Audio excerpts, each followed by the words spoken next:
कुंज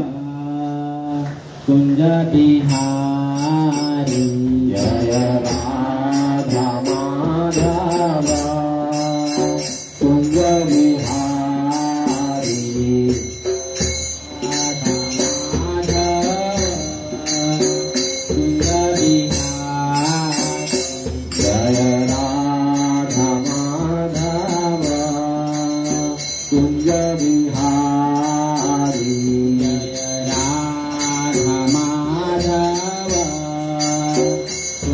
बिहारी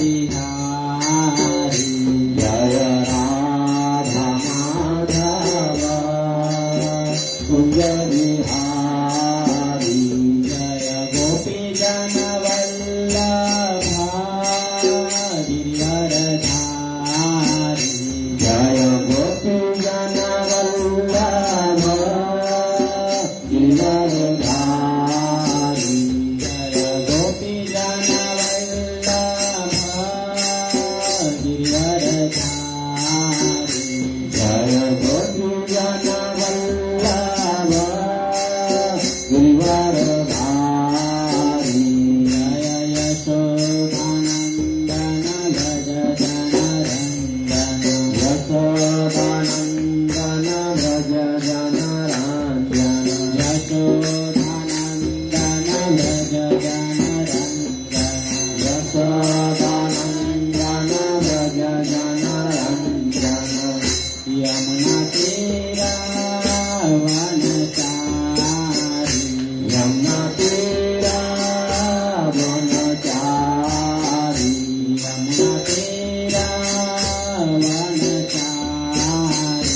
यमुना तीरा वनचारी जय राधा माधव कुंज बिहारी जय राधा माधव कुंज बिहारी जय राधा माधव कुंज बिहारी जय राधा माधव कुंज बिहारी जय गोपी जन वल्लभ गिरिवरधारी जय गोपी जन वल्लभ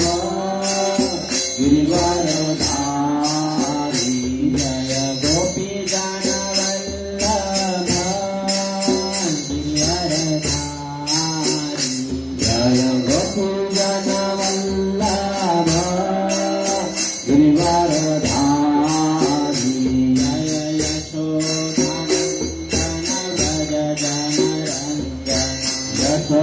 यशोदानन्दन भज जनरञ्जन यशोदानन्दन भज जनरञ्जन यशोदानन्दन भज जनरञ्जन यशोदानन्दन भज जनरञ्जन यमुना तीरा वनचारी यमुना तीरा वनचारी यमुना तीरा वनचारी यमुना तीरा वनचारी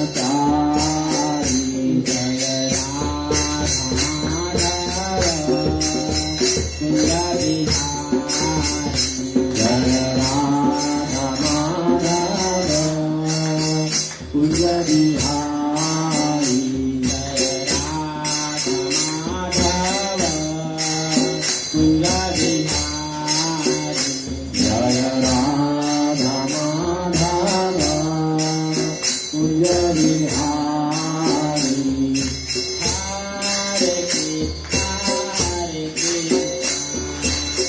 कृष्ण कृष्ण हरे हरे हरे राम राम राम हरे हरे हरे कृष्ण कृष्ण कृष्ण हरे हरे हरे राम राम राम हरे हरे हरे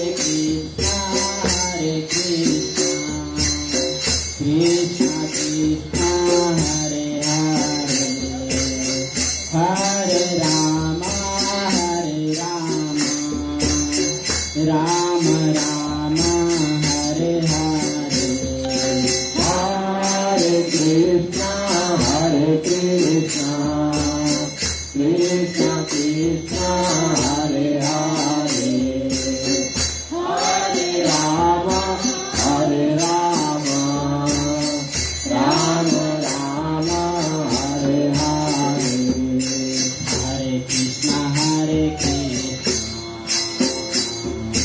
कृष्ण कृष्ण हरे हरे हरे राम राम राम हरे हरे हरे कृष्ण कृष्ण कृष्ण हरे हरे हरे राम राम राम हरे हरे हरे कृष्ण कृष्ण कृष्ण हरे हरे हरे राम राम राम हरे हरे हरे कृष्ण कृष्ण कृष्ण हरे हरे हरे राम राम राम हरे हरे हरे कृष्ण कृष्ण हरे हरे हरे राम राम राम हरे हरे हरे कृष्ण कृष्ण कृष्ण हरे हरे हरे राम राम राम हरे हरे हरे कृष्ण कृष्ण कृष्ण हरे हरे हरे राम राम राम हरे हरे हरे कृष्ण कृष्ण कृष्ण हरे हरे हरे राम राम राम हरे हरे हरे कृष्ण कृष्ण कृष्ण हरे हरे हरे राम राम राम हरे हरे हरे कृष्ण कृष्ण कृष्ण हरे हरे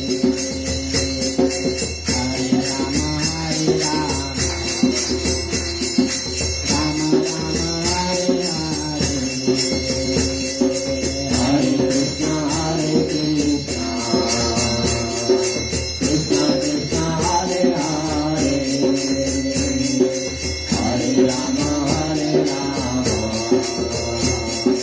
राम राम हरे हरे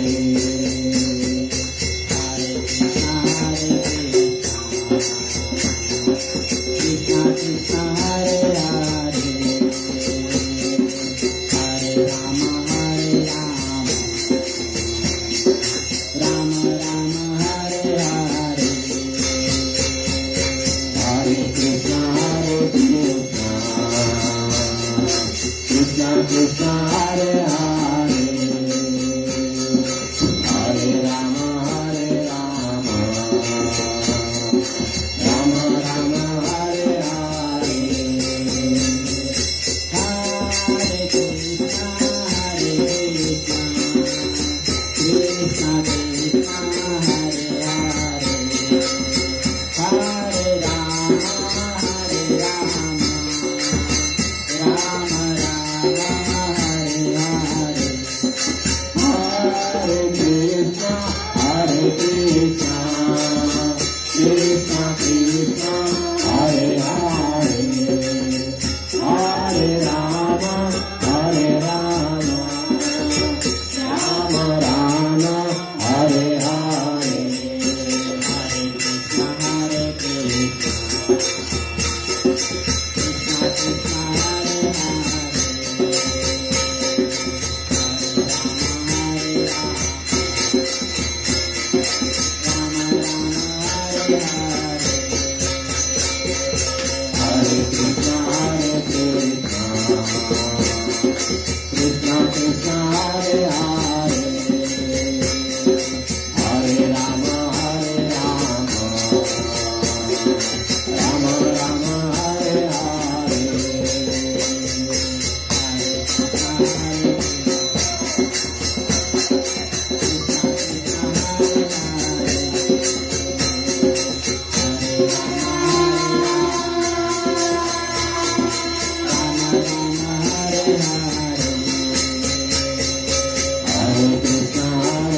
नमस्ते नरसिंहाय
कृष्णा कृष्णा हरे हरे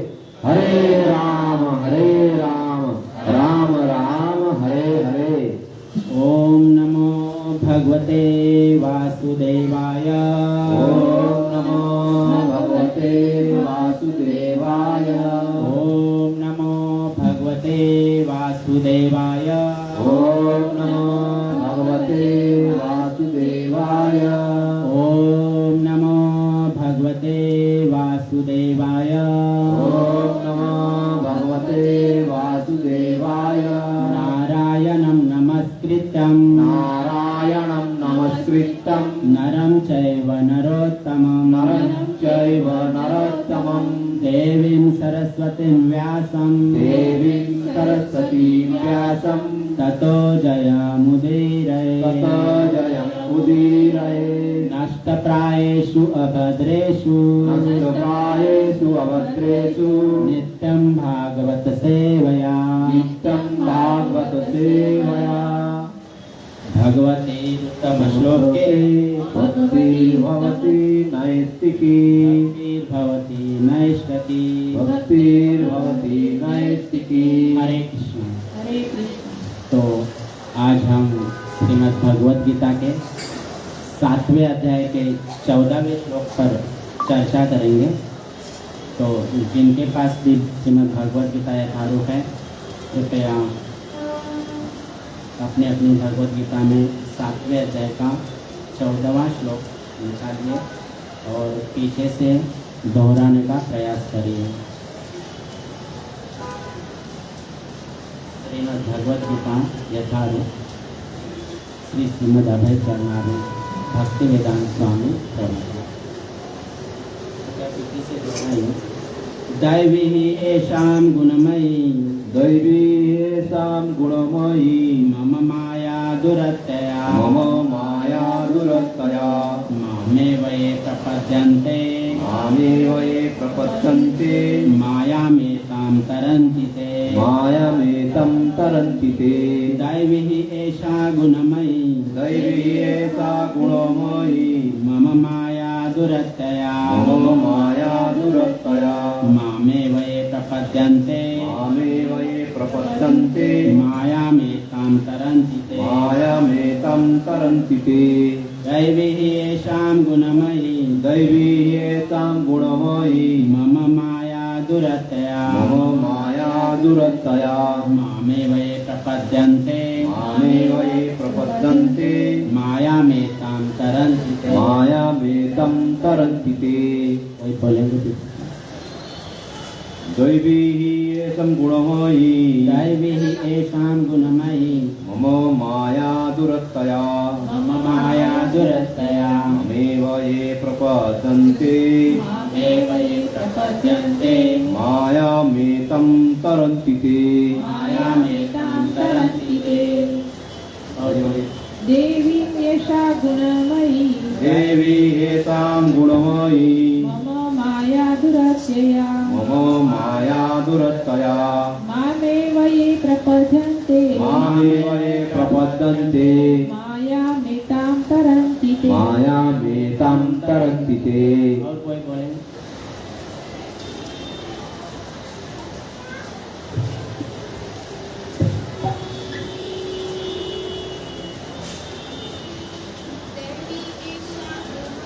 दैवी एषा गुणमयी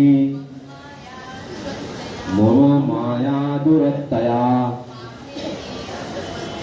मामेव ये प्रपद्यन्ते मायामेतं तरन्ति ते। दैवी पीछे से बोलो। दैवी दैवी दिव्य दिव्य ही ही निश्चय निश्चय ऐसा ऐसा यह यह गुणमयी गुणमयी तीनों गुणों से युक्त तीनों गुणों से युक्त मम मम मेरी माया माया शक्ति शक्ति दुरत्यया दुरत्यया पार कर पाना कठिन पार कर पाना दुष्कर मामा मुझे एवं निश्चय ये जो प्रपद्यन्ते शरण ग्रहण करते हैं मायामेतां इस माया के तरंती पार कर जाते हैं वे अनुवाद एवं तात्पर्य अभय चरणार्विंद भक्ति वेदांत स्वामी प्रभुपाद महाराज के द्वारा।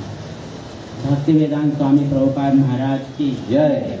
अनुवाद प्रकृति के 3 गुणों वाली इस मेरी दैवी शक्ति को पार कर पाना कठिन है, किंतु जो मेरे शरणागत हो जाते हैं वे सरलता से इसे पार कर जाते हैं।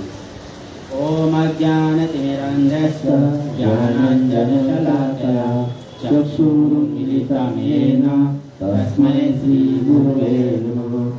श्रीचैतन्यमनोभीष्टं स्थापितं येन भूतले स्वयं रूप कदा मह्यं ददाति सापदं स्थितं।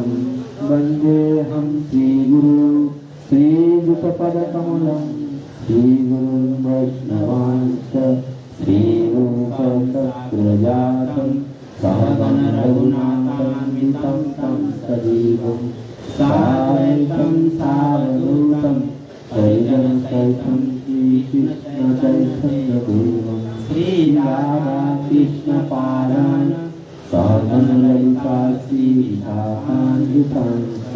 हे कृष्ण करुणा सिन्धु दीनबन्धु जगत्पते गोपेश गोपिकान्त राधाकान्त नमोस्तुते। तप्त काञ्चन गौराङ्गी राधे वृन्दावनेश्वरी वृषभानुसुते देवी प्रणमामि हरिते। वंशाकल्पतरोभ्यश्च कृपा सिन्धुभ्येव च पतितानां पावनेभ्यो वैष्णवेभ्यो नमो नमो।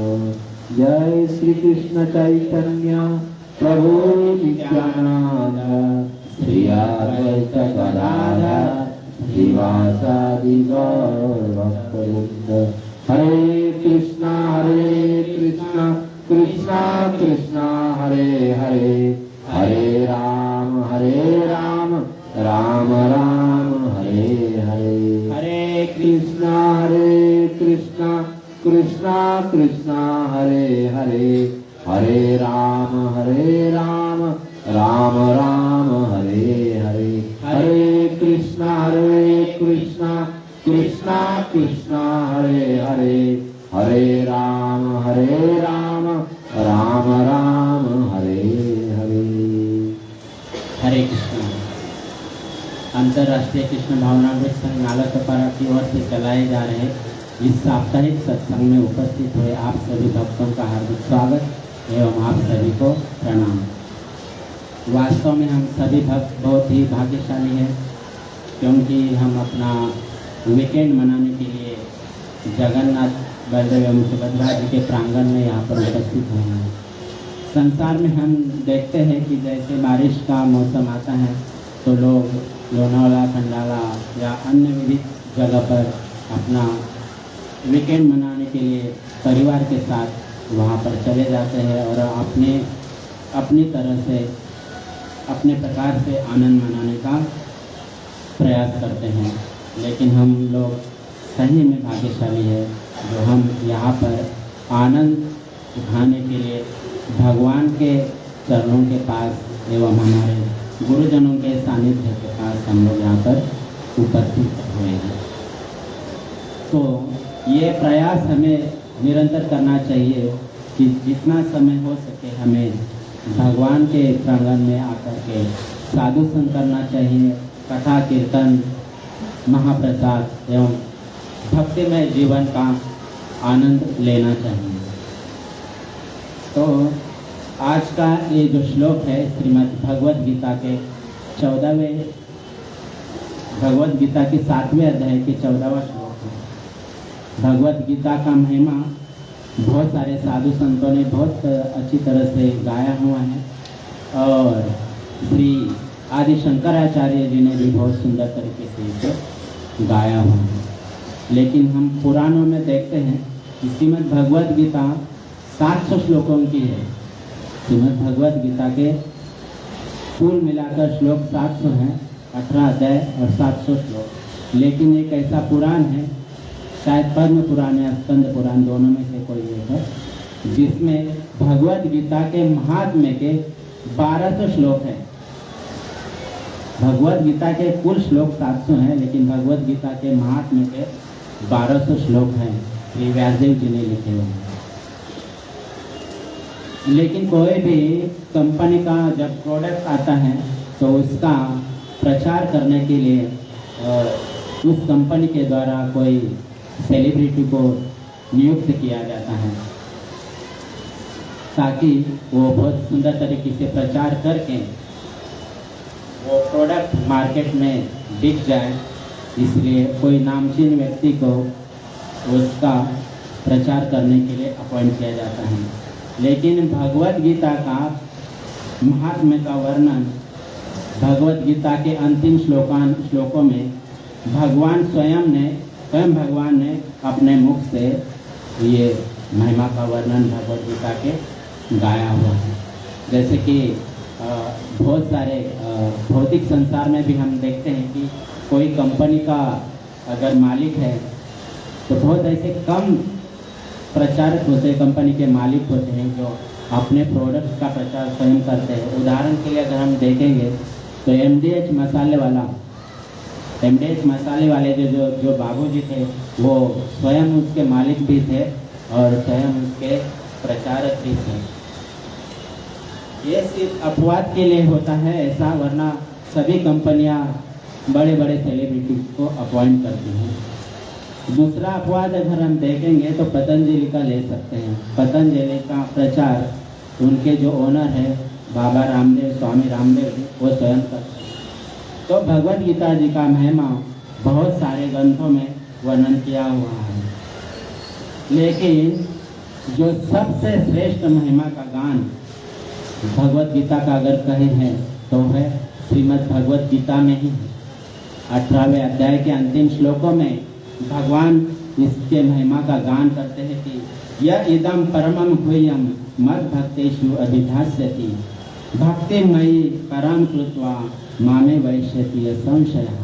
भगवान कहते हैं अपने मुख से कि जो व्यक्ति भक्तों के बीच हमारे इस परम गुह्य ज्ञान को बताता है उसको मैं अपनी भक्ति प्रदान करता हूँ और अंत में वो मेरे पास आता है। तो जो भी भगवत गीता का प्रचारक है, प्रयास करते हैं प्रचार करने का, भगवान कहते हैं कि मैं उसको अपनी भक्ति प्रदान करता हूँ, साथ ही साथ उसको अपने पास बाद में बुला भी लेता हूँ। और इतना ही नहीं कि कहते कि न च तस्मान मनुष्येषु कश्चिन में प्रियकृतमा, कहते हैं कि उस मनुष्य के जैसा प्रिय मुझे कोई और मनुष्य नहीं है, और नहीं है वर्तमान में भी कह रहे हैं और भविष्य में भी उसके जैसा प्रिय मुझे कोई और नहीं होगा। इतना उस प्रचार करने वाले व्यक्ति के बारे में भगवान स्वयं अपने मुख से कहते हैं। और भगवान कहते हैं कि जो व्यक्ति इसका अध्ययन करता है, जो व्यक्ति इस भगवत गीता का अध्ययन करता है, उसको वो अपनी बुद्धि से मेरी पूजा करता है। भगवान कहते हैं कि वो अपनी बुद्धि के द्वारा मेरी पूजा करता है। मतलब केवल भगवत गीता का अध्ययन अपने गुरु परंपरा के मार्ग से, अपने गुरु शिष्य परंपरा के मार्ग से जो भी इसका अध्ययन करता है अपने गुरु के सानिध्य में, वो मेरी पूजा ही करता है और बुद्धिपूर्वक मेरी पूजा करता है। ऐसे भगवान स्वयं गीता जी के अंतिम श्लोकों में कहते हैं। और जो भक्त सुनते हैं, श्रवण करते हैं, उनके बारे में तो भगवान ने और भी आगे जाकर के कहा है कि श्रद्धावान अनसूयश्च शृणुयादपि यो नरः सोऽपि मुक्त शुभान लोकान प्राप्नुयात् पुण्य कर्मणाम। कहते कि जो श्रद्धा पूर्वक इसे सुनता है और अनसूयश्च अर्थात जो द्वेष रहित इसे सुनता है, उसको मैं सभी पापों से तो मुक्त कर ही देता हूँ, लेकिन साथ साथ उसको उन शुभ लोकों में भेज देता हूँ अंत में जहाँ पुण्यात्माएं निवास करती हैं। लेकिन कंडीशन भगवान ने रख दी है कि श्रद्धा होनी चाहिए भगवत गीता के प्रति और जो कह रहा है उसके प्रति। और भगवान ने अपने मुख से इसे कहा हुआ है, तो भगवान के प्रति श्रद्धा और श्रीमद् भगवत गीता के प्रति श्रद्धा रख करके यदि कोई सुनता है तो भगवान कहते कि मैं उनको उन पुण्यात्माओं के लोक में भेजता हूँ। साथ साथ दूसरी कंडीशन भगवान करते हैं कि अनसूयश्च, मतलब वो अगर कोई द्वेष रहित इसे सुनता है, या कोई ऐसा ना सोचे कि अरे ये जो सामने बैठा है जो हमें भगवत गीता का पाठ पढ़ा रहा है वो तो बच्चा है ना, तो हमसे तो उम्र में कम है, या कोई ऐसा द्वेष रख सकते हैं हाँ आज मिल गया, आज हम इसको प्रश्न पूछते रहेंगे, जो गीता जी में नहीं कहा है वो भी प्रश्न पूछेंगे बदला लेने के लिए। तो द्वेष रहित नहीं होकर के भगवान कहते हैं कि बिना द्वेष रख करके सिर्फ श्रवण करता है, श्रद्धा रख करके उसको मैं उन पुण्य लोकों में भेजता हूँ जहाँ पुण्यात्माएँ निवास करती हैं। तो उन पुण्यात्माओं का जो लोक है उनके बारे में भी भगवान प्रभुपाद महाराज तात्पर्य में लिखते हैं कि वो कोई बता सकते हैं कि कौन है, कौन सा पुण्यात्माओं का लोक है जहाँ शुभ कर्म करके या भक्ति करके वहाँ पर पहुँचा जा सकता है, कोई बोलेंगे। आज हम लोग यहाँ पर चर्चा करेंगे अर्थात मैं बोलूँगा आप लोग श्रवण करेंगे और आप बोलेंगे मैं भी श्रवण करूँगा। चर्चा के माध्यम से गुरु परंपरा के तरीके से हम इसे समझने का प्रयास करेंगे। तो कोई एक उदाहरण दे सकते हैं जहाँ जिस लोग को हम शुभ लोग बोल सकते हैं और वहाँ पर पुण्यात्माएं निवास करती हैं, कोई बोलेंगे? कोई बोलिए। स्वर्ग को कभी भी शुभ नहीं कहा गया, वहाँ पुण्यात्माएं जरूर निवास करती हैं। शुभ इसीलिए नहीं कहा गया क्योंकि वहाँ पर पुण्य खत्म होने के बाद वहाँ से पुनः मृत्यु लोक में आना पड़ता है। पुण्यात्माएं जरूर निवास करती है क्योंकि पुण्य करके ही वहाँ पर जाना पड़ता है, बिना पुण्य से तो वहाँ जाना नहीं पड़ता है। लेकिन यहाँ भगवान कहते हैं कि मैं उनको शुभ लोगों में, उन शुभ लोगों में भेजता हूँ जहाँ पुण्यात्माएं निवास करती हैं। ऐसा कोई लोक है किसी के ध्यान में? वैकुंठ लोक, गोलोक वृंदावन। प्रभुपाद महाराज जी तात्पर्य में कहते हैं वो शुभ लोक ध्रुव लोक है, ध्रुव लोक है जहाँ पुण्यात्मा तो है और शुभ लोक है। वो इसीलिए है क्योंकि प्रलय के बाद भी उस लोक का अंत नहीं होता, उसका नाम ही ध्रुव है। ध्रुव का अर्थ होता है कि अटल, वो कभी नाशवान नहीं है। तो प्रभुपाद महाराज लिखते हैं कि ध्रुव लोक में उनको भगवान भेजते हैं जो भगवत गीता का अच्छे से श्रवण करते हैं, श्रद्धा रख करके और द्वेष रहित होकर के जो श्रद्धा से सहित सुनते हैं उनको मैं वहाँ पर भेजता हूँ।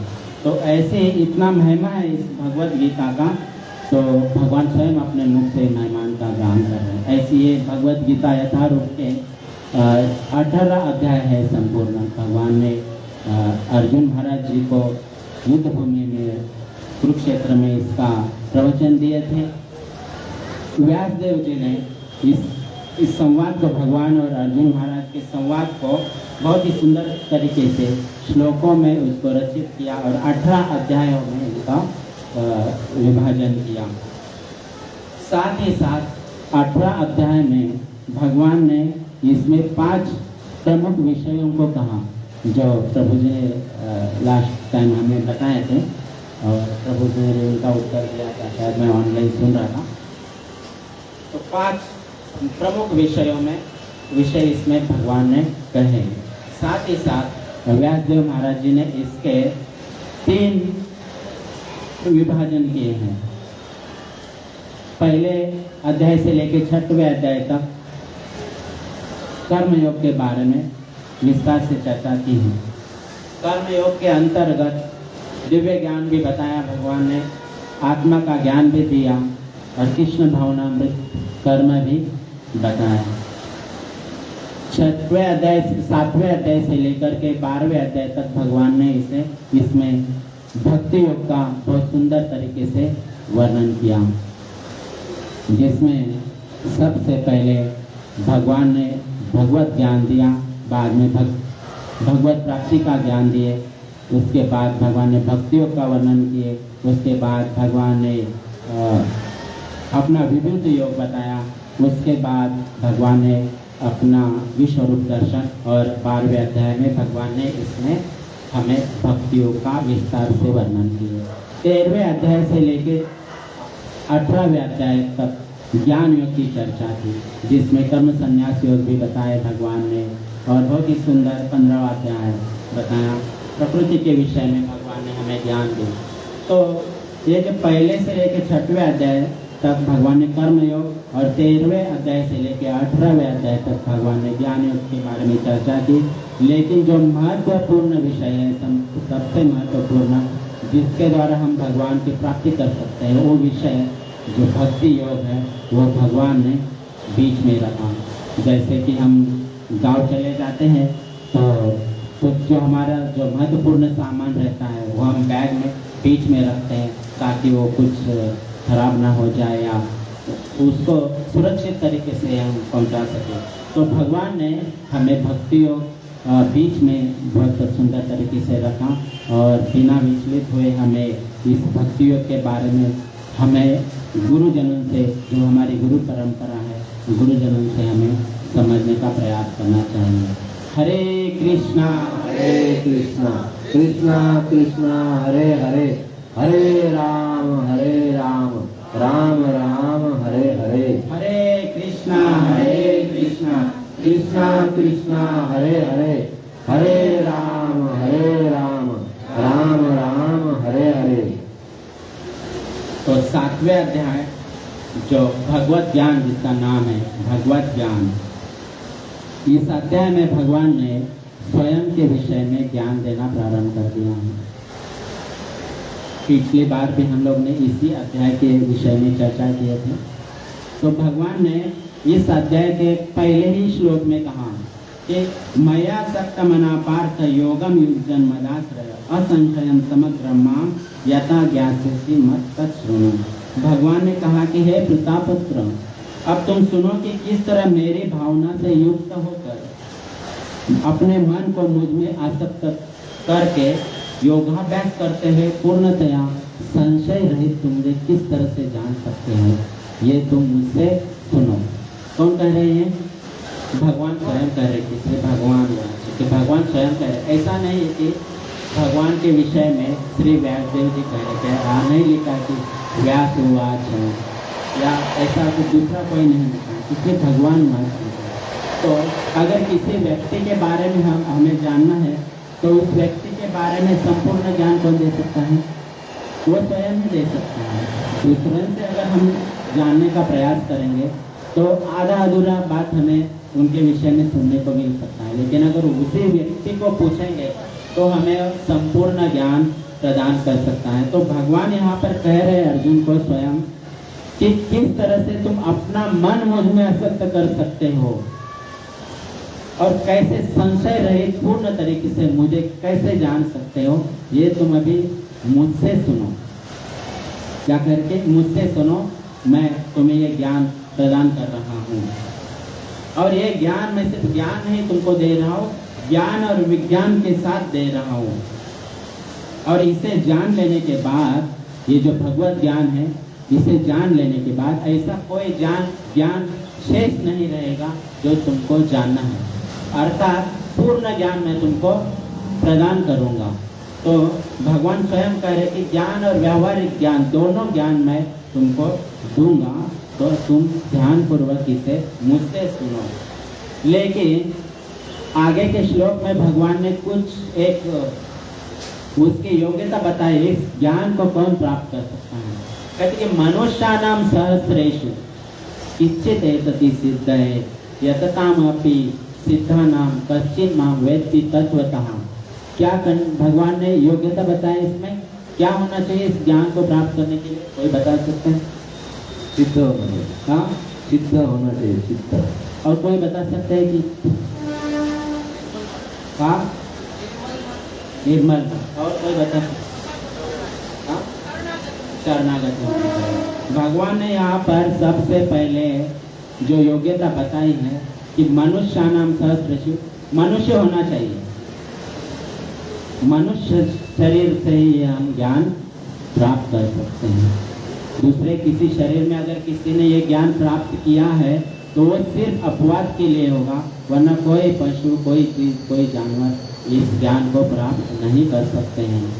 अगर किसी ने किया है तो वो सिर्फ अपवाद के लिए होगा, वो भी उनके पिछले जन्मों के कर्मों के कारण। जैसे कि भरत महाराज को पूर्ववर्ती ज्ञान था, हिरण के शरीर प्राप्त होने के बाद भी उनको पूर्व वाला ज्ञान था। महाराज इंद्रद्युम्न को जब हाथी का शरीर मिल गया तभी भी उनको अंत समय में कुछ ज्ञान हुआ, जिसके कारण वो भगवान की आराधना किए और भगवान उनकी सहायता करने के लिए आए। लेकिन ऐसा सिर्फ अपवाद के लिए होता है, और प्रभुपाद महाराज एक तात्पर्य में लिखते हैं कि अपवाद कभी भी उदाहरण नहीं हो सकता है। तो सबसे पहली योग्यता भगवान ने जो यहाँ पर बताई है कि वो मनुष्य होना चाहिए। और हम सबका भाग्य बहुत है कि अभी हमें मनुष्य शरीर मिला है, तो हमारे पास अभी ये उपलब्धता है कि हम अभी भगवान का ज्ञान, ये भगवत ज्ञान जो है गुरु परंपरा के मार्फत हम इस ज्ञान को ग्रहण कर सकते हैं। लेकिन हम यहाँ पर जो भी उपस्थित लोग हैं, हम सच्चे में भाग्यशाली है कि ये ज्ञान को ग्रहण करने के लिए भगवान के सामने जो गुरु परंपरा से आया हुआ ये मंदिर है, उनके सामने हम लोग यहाँ पर बैठे। तो सबसे पहली योग्यता भगवान ने क्या बताया कि मनुष्य होना चाहिए। लेकिन भगवान कहते हैं कि मनुष्यानाम सहस्रेषु, हजारों मनुष्य में से कोई एक इस ज्ञान को प्राप्त करने के लिए प्रयास करता है। क्या करता है? बाकी सब लोग नहीं करते हैं। आप लोग देख सकते हैं कि नाला चौपारा की जनसंख्या कम से कम 15-20 लाख हो गई, लेकिन यहाँ पर अभी कितने भक्त उपस्थित हैं? ज़्यादा से ज़्यादा 30 लोग। तो इसलिए भगवान कहते हैं कि मनुष्यानाम सहस्रेषु किंचित् एतति सिद्धये। ये ज्ञान प्राप्त करने के लिए कई हजार मनुष्यों में से कोई एक ही इसको प्रयास करता है, और इस प्रयास करने वालों में से भी कोई एक इस सिद्धि को प्राप्त करते हैं या तत्वतः मुझे जान पाते हैं। तो ये भगवान ने भगवत ज्ञान देने से पूर्व ये 3 श्लोकों में भूमिका बनाई कि क्या योग्यता होनी चाहिए और किस तरह से तुम मेरे प्रति अपने मन को आसक्त कर सकते हो। ये जो ज्ञान मैं तुमको देने जा रहा हूँ, इसकी भूमिका भगवान ने इस 7वें अध्याय के 3 श्लोकों में बताई। उसके बाद भगवान ने ये ज्ञान देना प्रारंभ किया 4थे श्लोक से, जिसमें भगवान ने सबसे पहले प्रकृति के बारे में ज्ञान देना शुरू किया। कौन कौन बता सकते हैं आप में से कि भगवान ने क्या ज्ञान दिया 4थे श्लोक में? प्रकृति के विषय में कौन जानते हैं? आप में से कोई जानते हैं? भगवान की शक्ति के विषय में कोई जानते हैं? भगवान ने अपनी शक्ति का ज्ञान सबसे पहले दिया है। प्रकृति भगवान का एक शक्ति है जो माया के रूप में इस संसार में विराजते हैं। वो किस, हाँ, तो कैसे है वो? हमारे सामने कैसे है? दृश्य जगत में कैसे है? अपरा शक्ति। भगवान ने सबसे पहले अपरा शक्ति का ज्ञान हमें दिया। भूमि रापो नरो वायु हम मना बुद्धि देव अहंकारे पियन में, ये भिन्न प्रकृति के बारे में भगवान ने अपना ज्ञान देना शुरू किया। क्यों ऐसा किया? भगवान ने सबसे पहले खुद का ही ज्ञान दिया, अपनी शक्ति का। कोई बोल सकते हैं? कोई एकदम बोल सकते हैं कि भगवान ने अपने शक्ति का पहले ज्ञान देना शुरू किया। ऐसा नहीं कि स्वयं का। एक होता है कि प्रधानमंत्री है, उनके अनेक शक्तियाँ हैं, जैसे कि हर एक राज्य के राज्यपाल है या कलेक्टर है, ये कलेक्टर रूप में उनकी शक्तियाँ हैं। जहाँ पर प्रधानमंत्री जी नहीं पहुँच पाते, वो अपने सचिवों को भेजते, तो उनकी शक्तियाँ हैं, सचिव है या जिलाधिकारी। वैसे भगवान की शक्ति है अपरा शक्ति। तो भगवान ने इसका ज्ञान सबसे पहले देना प्रारंभ किया। ऐसा क्यों किया होगा भगवान ने? क्योंकि ये निकृष्ट शक्ति है जो जीवों को आकर्षित करते हैं और उसको मोह का बंधन में बांध लेते हैं। अच्छा, जैसे हम देखते हैं कि किसी डॉक्टर ने किसी व्यक्ति के आँख का ऑपरेशन किया, मान लीजिए किसी के आँख का ऑपरेशन हुआ, और ऑपरेशन के बाद पहली बार उसकी आंखें खोलने का समय आ गया। पहली बार उसकी आंखों के ऊपर जो पट्टी होती है वो खोलने का समय जब आता है, तो डॉक्टर उनको क्या बोलते हैं धीरे धीरे अपनी आंखें खोलो। ये झटके में अगर खोलोगे तो हो सकता है कि सब लाइटों का आपके उस पर कुछ परिणाम हो सकता है। इसके लिए जैसे कि भगवान ने विश्व रूप दिखाए तो एक झटके में अर्जुन महाराज नहीं देख पाए, उनका तेज इतना था कि नहीं देख पाए, और महाराज भगवान जी ने उनको एक दिव्य दृष्टि प्रदान की। तो ये सहन नहीं कर पाएंगे लोग, तो भगवान ने सबसे पहले अपने छोटी चीज़ों से प्रारंभ किए अपना ज्ञान देने के लिए। तो भगवान ने सबसे पहले अपने अपराशक्ति के विषय में ज्ञान दिया। उसके पश्चात भगवान ने पराशक्ति का ज्ञान दिए, जो हम लोग हैं जीव सनातन। उसके बाद भगवान ने ये ज्ञान दिया कि ये जो परा और अपरा शक्ति जो है वो मुझसे उत्पन्न होती है। भगवान की जो शक्ति है वो मुझसे उत्पन्न होती है, ऐसा भगवान कहते हैं। उसके बाद में भगवान ने अपना ज्ञान देना प्रारंभ कर दिया। खुद की जो भगवान की जो भगवत्ता है उसके बारे में भगवान ने ज्ञान देना प्रारंभ किया कि मता परतरम न अन्यत् किंचित् अस्ति धनंजय। मुझसे श्रेष्ठ इस ब्रह्मांड में या जड़ जगत में या फिर सारे जगत में मुझसे श्रेष्ठ कोई नहीं है। इस तरह से 7वां अध्याय आगे बढ़ते बढ़ते भगवान ने गुणों का वर्णन किए 13वें श्लोक में, और फिर भगवान ने आज का ये जो श्लोक है उसके बारे में चर्चा करना प्रारंभ किया। तो आप लोग ऐसा सोचेंगे कि 4 श्लोक के बाद सीधा 14वें श्लोक पर हम लोग क्यों आए।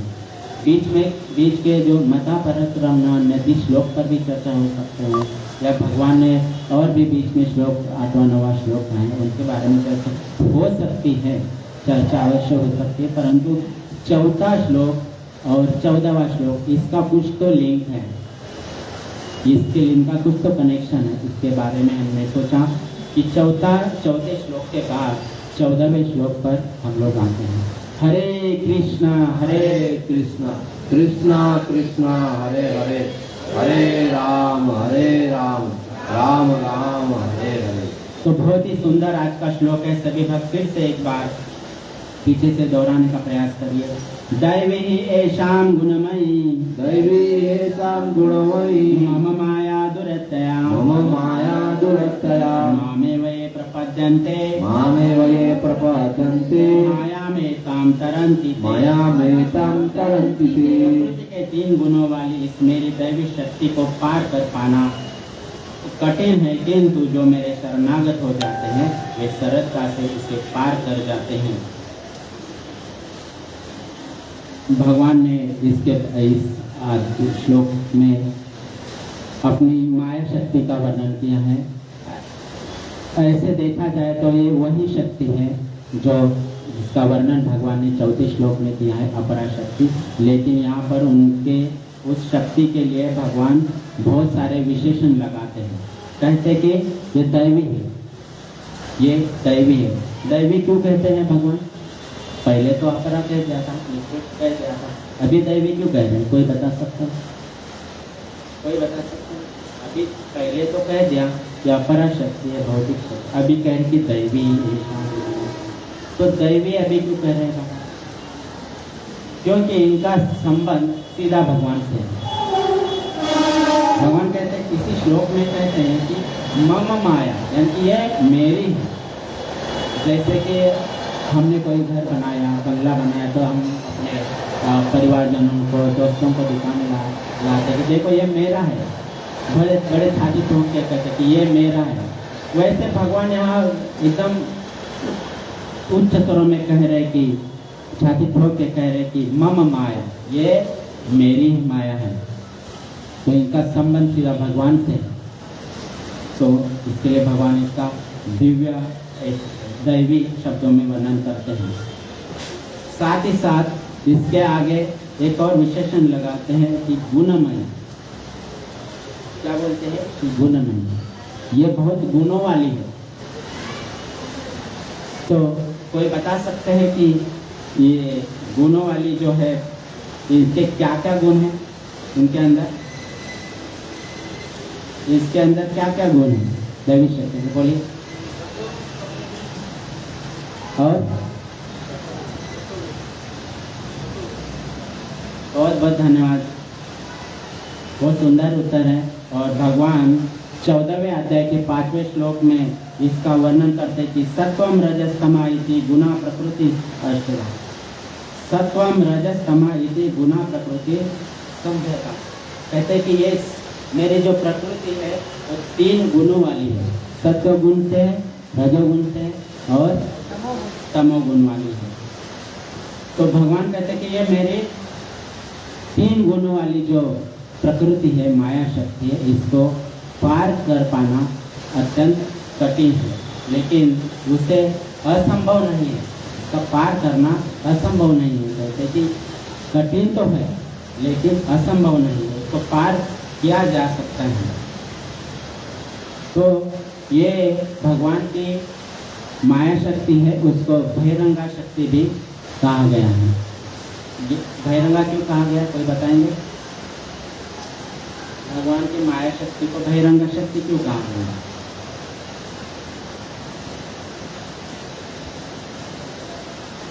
ये बाहर के अंग में भगवान के अंदर नहीं ये निवास कर सकती है। इसका उदाहरण अगर हम लेंगे तो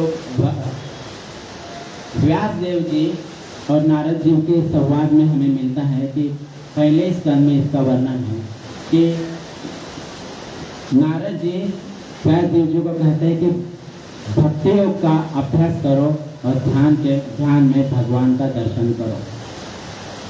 व्यास देव जी को कहते हैं कि नारद मुनि कि तुम भक्ति योग का अभ्यास करो। भक्ति योगे न मनसी सम्यक प्रणीत मले अपश्यक पुरुषम पूर्ण मायाम तद उपाश्रय। कहते हैं कि व्यास देव जी ने किस प्रकार माया का दर्शन किया और भगवान का दर्शन किया कि जब उन्होंने भक्ति योग का अभ्यास किया, कृष्ण भावनामृत का अभ्यास किया निरंतर, तो उन्होंने ध्यान में देखा कि भगवान के पीछे माया शक्ति खड़ी है, भगवान के पीछे खड़ी है, भगवान आगे खड़े श्री कृष्ण पूर्ण पुरुषोत्तम भगवान, और उनको माया शक्ति जो है भगवान के पीछे खड़ी है। तो माया शक्ति को परमिशन नहीं है कि वो भगवान के साथ साथ चले। जिस तरह से एक पत्नी पति के पीछे पीछे चलती है, वैसे वो पीछे ही रह सकती है। माया शक्ति भगवान के साथ में नहीं रह सकती है, लेकिन है तो ये भगवान की। और ये जब संसार में जीव आता है तो सबसे पहले क्या करती है, कोई बताएंगे? सबसे पहले क्या करती है माया शक्ति?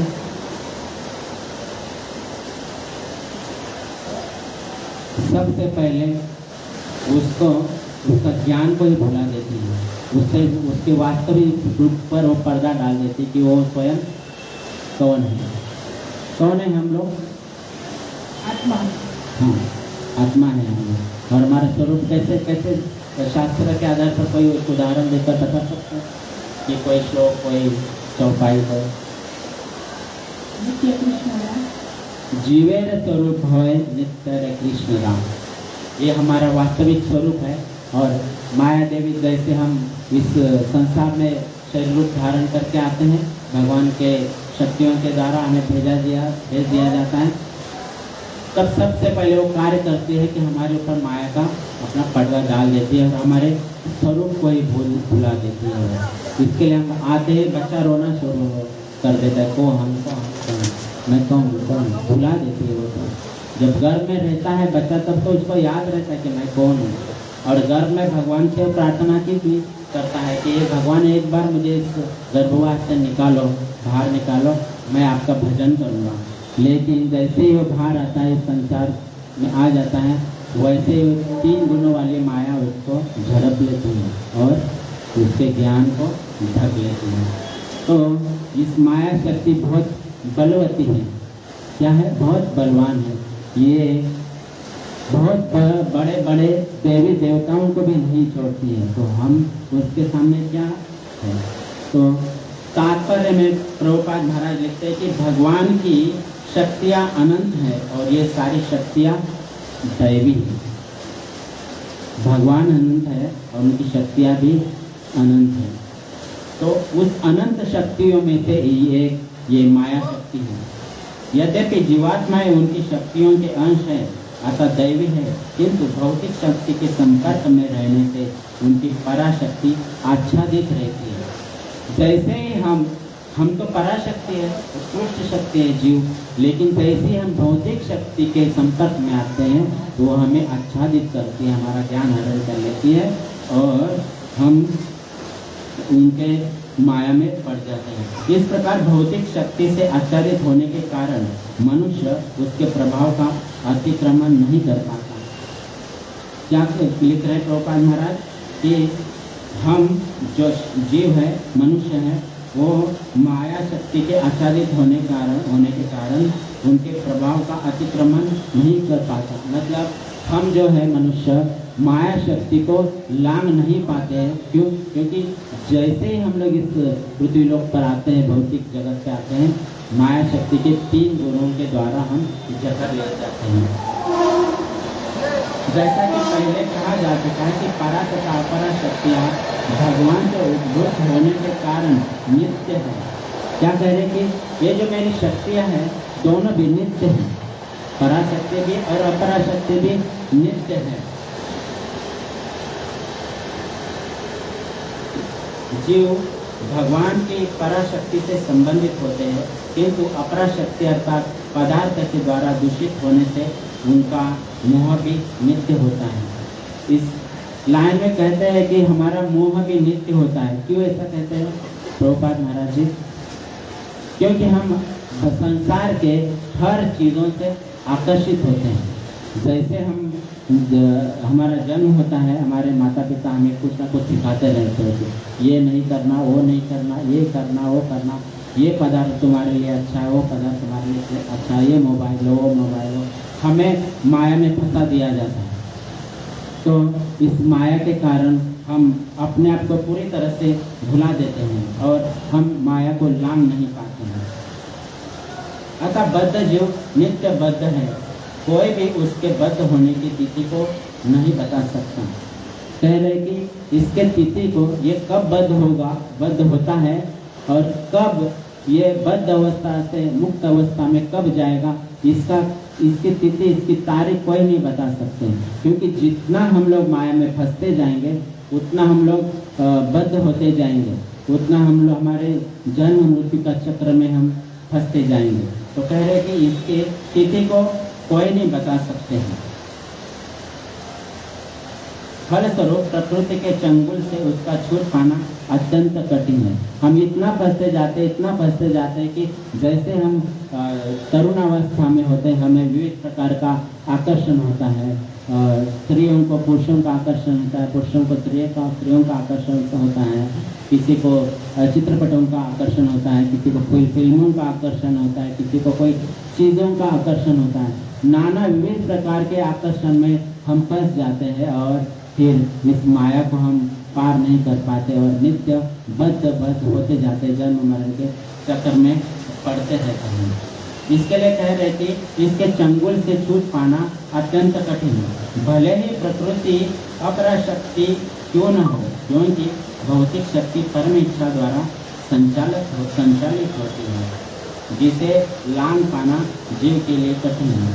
क्या कह रहे हैं यहाँ पर प्रभुपाद महाराज कि प्रकृति के चंगुल से छूट पाना अत्यंत कठिन है। भले ही प्रकृति अपराशक्ति क्यों न हो, क्योंकि भौतिक शक्ति परम इच्छा द्वारा संचालित होती है, जिससे लांघ पाना जीव के लिए कठिन है।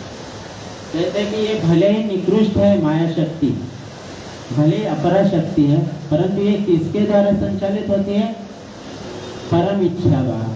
मतलब ये परमेश्वर के द्वारा संचालित होती है। हरे कृष्णा कृष्णा कृष्णा हरे हरे, हरे राम राम राम हरे हरे, हरे कृष्णा कृष्णा कृष्णा हरे हरे, हरे राम राम राम हरे हरे। परमेश्वर द्वारा ये संचालित होती है। इसका कोई उदाहरण देंगे? कैसे परमेश्वर द्वारा ये संचालित की जाती है। इस प्रकार कोई एक शास्त्रों के द्वारा उदाहरण, मन धत्सन प्रकृति सुरत सुचराचरम, जो भगवत गीता का श्लोक है। ये तो भगवान कह रहे कि मेरे अध्यक्षता में कार्य करती है। तो ऐसा कोई कार्य बताइए जो पहले भगवान के अध्यक्षता में माया शक्ति ने किया हो। कोई कार्य याद है? नहीं आ रहा। तो श्रीमद् भागवत में इसका वर्णन है, जब भगवान कृष्ण इस धरा पर आने वाले थे, उस समय उन्होंने अपने माया शक्ति को आज्ञा दी कि जो देवकी माता के गर्भ में जो संतान है उसका संकर्षण करो। अपने शक्ति द्वारा, योग माया द्वारा उसको देवकी माता के गर्भ से ले जाकर के रोहिणी माता के गर्भ पर उसको स्थापित कर। ये किसकी इच्छा के द्वारा हुआ? भगवान ने उनको आज्ञा दी। उसके बाद उन्होंने दूसरी आज्ञा दी है कि तुम स्वयं जा करके यशोदा माता के गर्भ में रहो और बाद में मैं आऊँगा। तो जैसा भगवान ने कहा वैसे ही उन्होंने उनके आज्ञा का पालन किया। फिर भगवान ने उनको वर दिया, आशीर्वाद दिया कि तुमने मेरे इस कार्य को, इस मेरे जो अवतरण है या जो मेरा अभी कृष्ण के रूप में मेरा यहाँ जो आना है उसमें आप मेरे सहयोगी बनी। इसके लिए वरदान मैं तुमको देता हूँ कि कलयुग अभी आ रहा है, तो कलयुग में तुम्हारा बहुत जगह पर पूजन पठन होगा और तुम्हारी बहुत ही मान्यता होगी दुर्गा के रूप में और अन्य बहुत सारे नामों के रूप में तुमको पूजा जाएगा। साथ ही साथ तुमको ये वरदान भी देता हूँ कि भौतिक जगत में लोग जो भौतिक इच्छा करेंगे वो सब पूरा करने में तुम समर्थ हो जाओगे। भौतिक इच्छा जो भी करेंगे लोग, वो इच्छाओं को पूरी करने में तुम समर्थ हो जाओगे।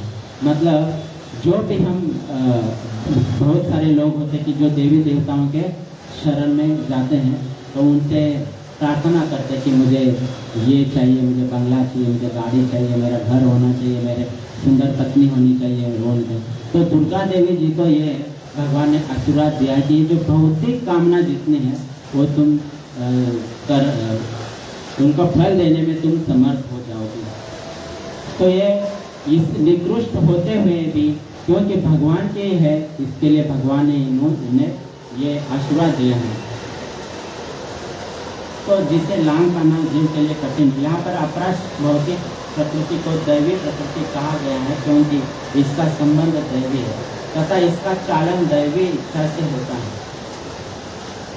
दैवी इच्छा से संचालित होने के कारण भौतिक प्रकृति अपरा होते हुए भी दृश्य जगत के निर्माण तथा विनाश में महत्वपूर्ण भूमिका निभाती है।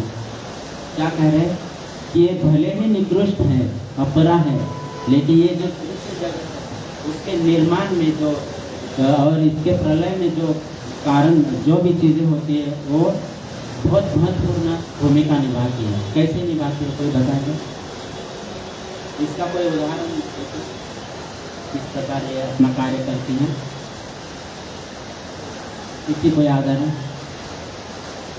ब्रह्म संहिता में ब्रह्मा जी बहुत सुंदर कहते कि सृष्टि स्थिति प्रलय साधन शक्ति रेखा छाये वयस्य भुवनानि विभर्ति दुर्गा इच्छानुरूपमपि यस्य तथेष्ठते सा गोविंदमादि पुरुषम तमहं भजामि।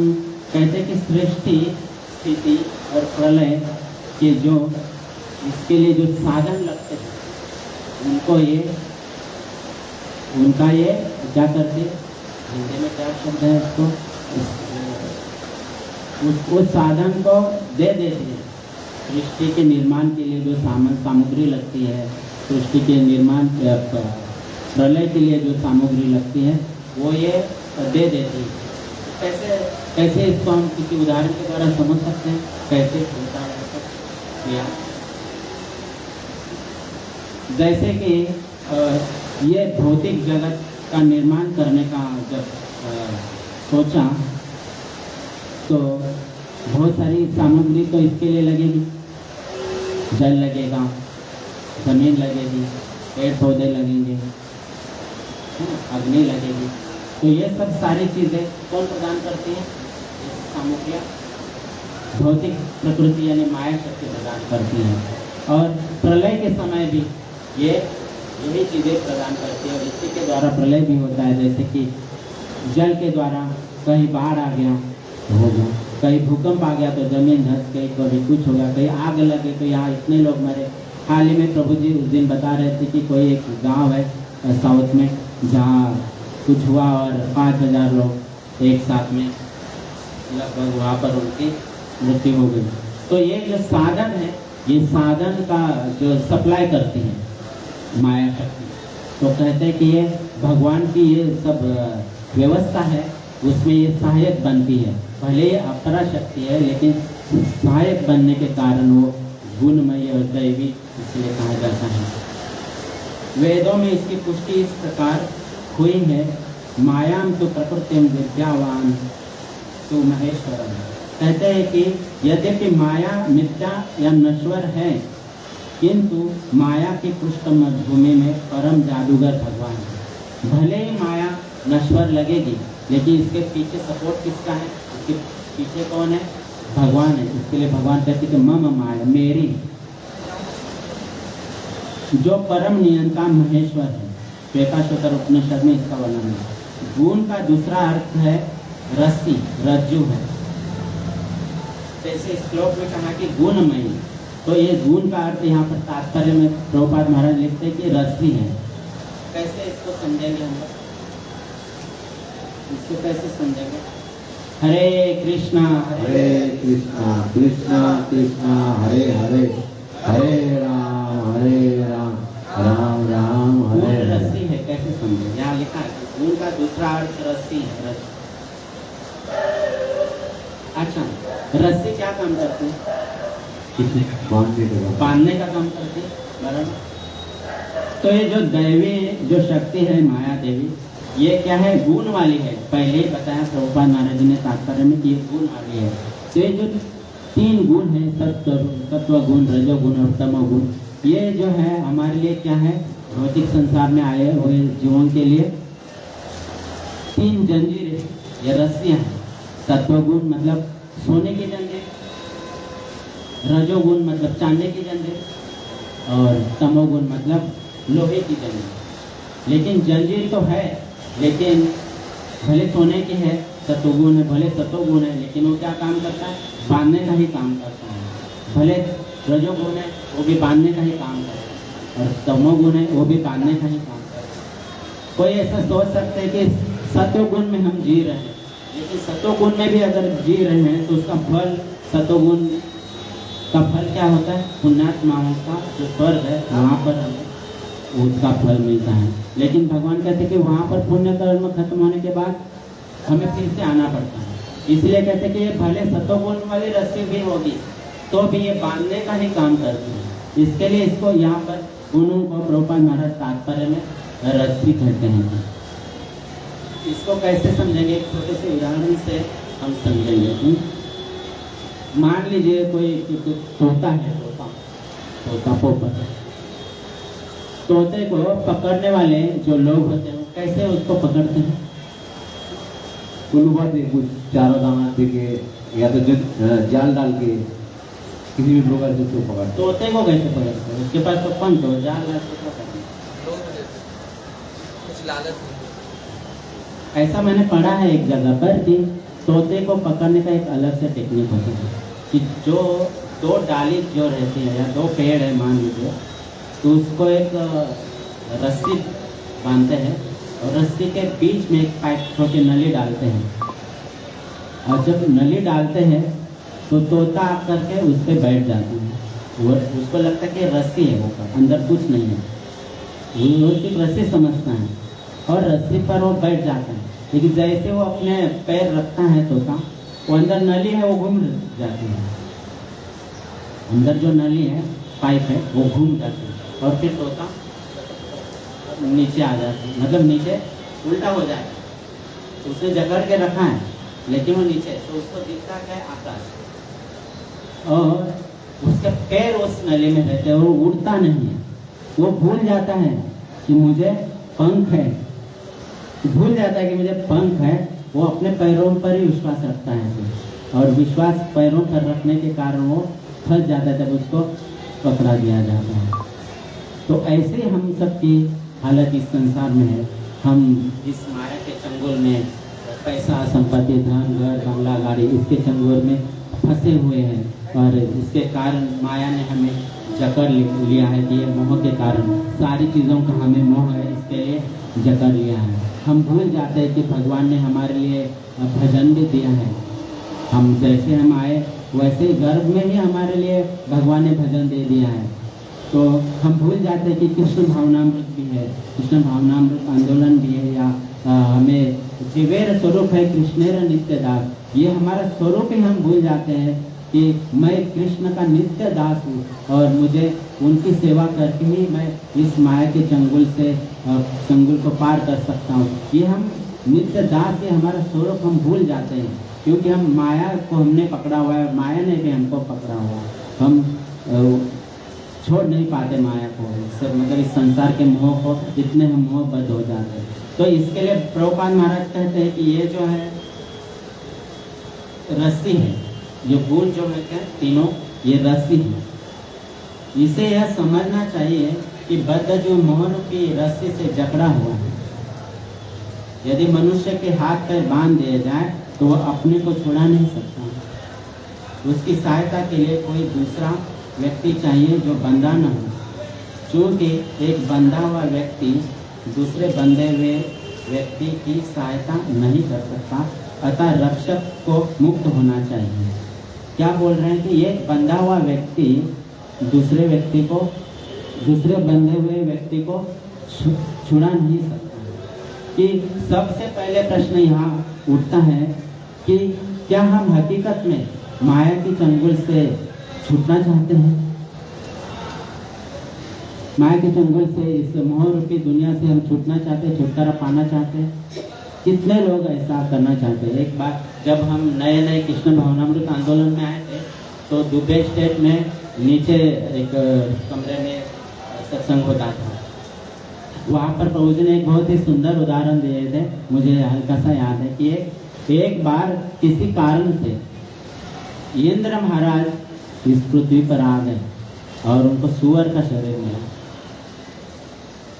हल्का सा याद है, कहानी पूरी तरह से याद नहीं है, कि इंद्र को सुअर का शरीर मिल गया और सुअर का शरीर मिलने के कारण उनके साथ उनके 7-8 पत्नियां थी और वो कीचड़ में ही रहते थे, उधर ही मल खाते थे, सब कुछ करते थे। उससे में उनको आनंद आता था। वो अपना स्वरूप भूल गए कि मैं इंद्र भी हूँ और मेरा तो एक अक्खा लोक है और मैं वहाँ का राजा हूँ। भूल गया, इतना उनको कीचड़ का और पत्नियों का आनंद आने लगा। कहने का तात्पर्य यह है कि ये माया देवी हमें इतना आकर्षित करती है कि इतनी सारी चीज़ों से हमें जकड़ लेती है कि ये मेरा पुत्र, ये मेरी पुत्री, ये मेरा पति, ये मेरा ये मेरा वो, मैं और मेरे के चक्कर में हम इधर ही फंस जाते हैं। हम भूल जाते हैं कि हम भगवान के नित्य दास है और हमारा वास कहाँ पर है? भगवान जहाँ पर नित्य लीलाएं करते हैं वहाँ पर हमारा नित्य वास होना चाहिए और वास्तविक में है। हम वैकुंठवासी लोग हैं। क्या है? हम लोग वैकुंठवासी लोग हैं, लेकिन हमने इच्छा प्रकट की कि ये भगवान मुझे कुछ अलग करना है, अलग भोग भोगने हैं, और वो इच्छा के कारण हम लोग यहाँ पर आ गए। तो एक साधु संत कहते हैं कि जन्म घेने लागे वासने च संगे, वो वासना हमने की, वो कामना हमने की कि हमें कुछ भोग भोगना है, इसके लिए भगवान ने हमें यहाँ भेज दिया गया। लेकिन कोई अगर एक मान लीजिए एकत्रित परिवार है, उसमें 2-3 भाई, पिता और उनकी सारा पूरा परिवार रहता है, और किसी बेटे की नई शादी हो जाती है तो नई शादी होती है तो वो सोचता है कि पिताजी मैं कुछ अलग जगह जाके रहूं, आखिर मुझे थोड़ा संसार का आनंद लेना है। तो पिता क्या करते हैं? ठीक है भाई, अपना बड़ा परिवार है, अभी इतने साल तो तू हमारे साथ था, अभी तुमको नई शादी का आनंद लेना है, नए संसार का आनंद लेना है, ठीक है जा तू रह ले, लेकिन अच्छे से रहना। तो वो अच्छे से रहने के लिए एक अच्छा पिता क्या करते हैं? उस बच्चे के लिए कोई घर लेके देते हैं या कुछ, जैसे उनकी व्यवस्था होती है, उस व्यवस्था के अनुसार वो जिनकी उनकी शक्तियाँ होती है, उनकी शक्ति के अनुसार वो बच्चों को व्यवस्था बना के घर या कुछ बना के देते हैं। वैसे जैसे हमने भगवान के सामने इच्छा प्रकट की कि भगवान हमें आनंद लेना है, और तो भगवान ने हमारे आनंद के लिए और हमें सिखाने के लिए भी मृत्यु लोक का निर्माण किया, इस जड़ जगत का निर्माण किया। और इस जड़ जगत में भगवान ने ये विविधताएं निर्माण की, इसके द्वारा माया शक्ति के द्वारा इतना सारा निर्माण किया भगवान ने। तो भाई जाओ और देखो, जो लेना है आनंद ले। तो इस माया के चंगुल से हम नहीं छूट सकते हैं बिना भगवान के और बिना साधु संतों के एक कृपा से। हरे कृष्णा कृष्णा कृष्णा कृष्णा हरे हरे, हरे राम तो यहाँ पर राम कहते हैं कि एक बंधा हुआ व्यक्ति दूसरे बंधे हुए व्यक्ति को नहीं छोड़ सकता, छुड़ा सकता। तो हम ऐसे प्रायः देखते हैं कि बहुत सारे लोग देवी देवताओं की शरण में जाते हैं। वास्तविक हमें किसकी शरण ग्रहण करनी चाहिए? इस श्लोक में भगवान कहते हैं कि मामे वो ये प्रपद्यन्ते माया में काम शरण, जो मेरी शरण ग्रहण करता है वो ही इस माया के चंगुल को, माया को पार कर जाता है। लेकिन बहुत सारे लोग क्या करते हैं, भगवान की शरण न ग्रहण करते हुए देवी देवताओं की शरण ग्रहण करते हैं। लेकिन परिणाम क्या होता है? देवी देवता खुद जन्म मरण के चक्कर में फंसे हुए, वो हमें कैसे मुक्त करेंगे जन्म मरण के चक्कर से? इसके लिए प्रभुपाद महाराज तात्पर्य में लिखते हैं कि एक बंधा हुआ व्यक्ति दूसरे बंधे हुए व्यक्ति को नहीं छुड़ा सकता। लेकिन क्या वास्तविक हम इस माया के चंगुल से छूटना चाहते हैं? एक बार एक नया राजा बना था। हरे कृष्णा कृष्णा कृष्णा हरे हरे, हरे राम राम राम हरे हरे। एक बार एक नया राजा बना था।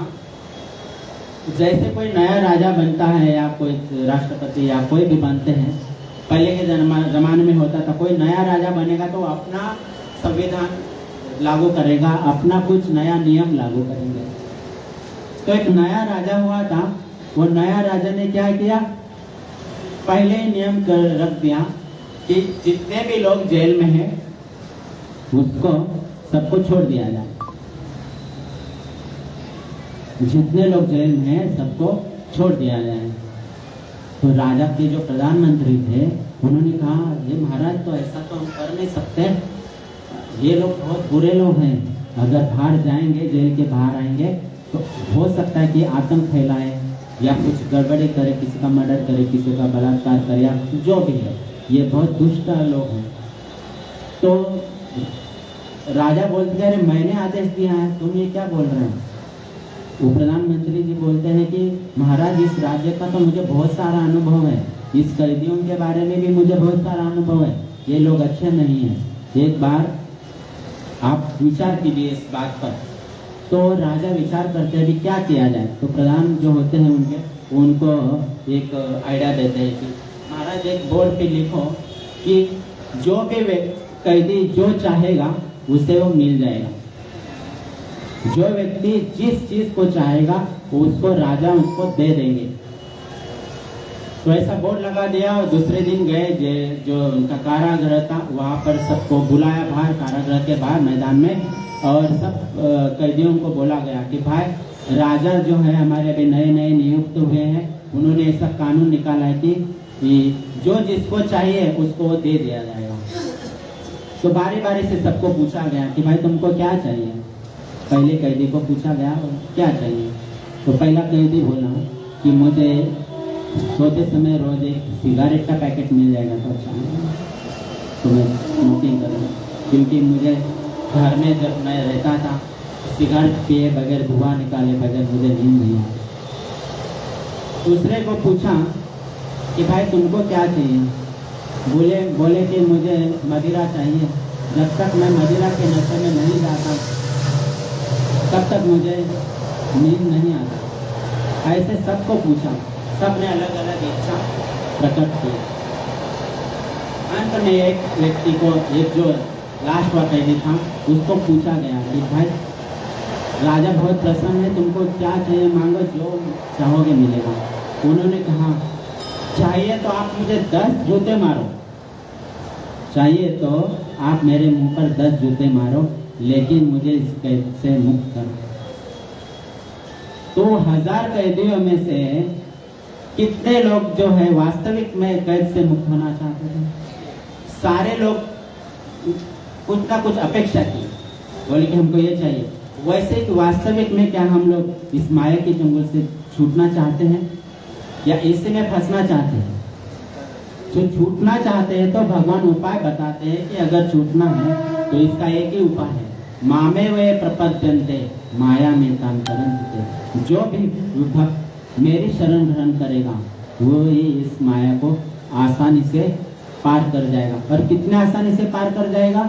जैसे कि एक कोई बछड़ा है, बछड़े का जो खूर है, उसका जो पैर है, उसके पैर में जितना पानी रहेगा उस पानी को हम आसानी से जिस प्रकार लांघ कर जाएंगे, उस प्रकार अगर कोई मेरी शरण ग्रहण करता है उसको वो भक्त तुरंत उस प्रकार उसको लांघ कर चला जा सकता है। हरे कृष्णा कृष्णा कृष्णा हरे हरे, हरे राम राम राम हरे। केवल लिखा है कि अतः केवल कृष्ण या उनके प्रामाणिक प्रतिनिधि गुरु ही बद्ध जीव को छुड़ा सकते हैं।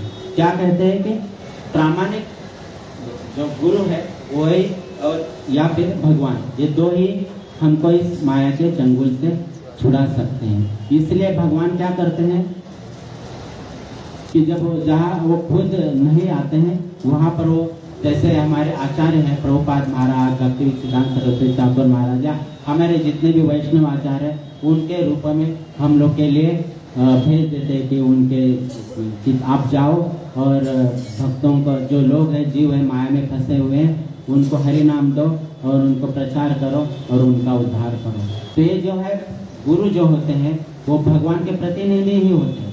तो हमें चाहिए कि उनको पूर्ण रूप से हमें शरणागत होनी चाहिए। जब तक हम पूर्ण रूप से उनके शरणागत नहीं होंगे, मन में कुछ ना कुछ रख के सेवा करेंगे या कुछ रख के, तो तब तक हमें पूर्ण रूप से हमारा माया से छुटकारा नहीं हो सकता है। तो जब तक हम माया में फंसे, लेकिन जब हम गुरु के शरणागत होंगे तो गुरु क्या करेंगे, हमें भगवान के मार्ग पर, भक्ति मार्ग पर ले जा करके हमें माया से ऊपर उठा सकते हैं। कृष्ण माया के आदिश्वर होने के नाते इस दुर्लभ शक्ति को आदेश दे सकते हैं कि बद्ध जीव को छोड़ दे। क्या कह रहे हैं कि कृष्ण माया के आदिश्वर होने के नाते इस दुर्लभ शक्ति को आदेश दे सकते हैं कि बद्ध जीव को बद्ध जीव को छोड़ दे। भगवान आदेश दे सकते हैं, क्यों? क्योंकि वो माया ईश्वर है, उनके अधीन। जैसे प्रभु जी ने कहा कि माया दक्षिण प्रकृति स्वेते से चराचर, वो प्रकृति जो है माया शक्ति है, भगवान की अध्यक्षता में कार्य करती है। तो भगवान चाहे तो माया शक्ति हमें अपने से ऊपर उठा सकती है। इसको किसी उदाहरण से समझ सकते हैं? ऐसा कभी हुआ है कुछ? कैसे समझेंगे इसको?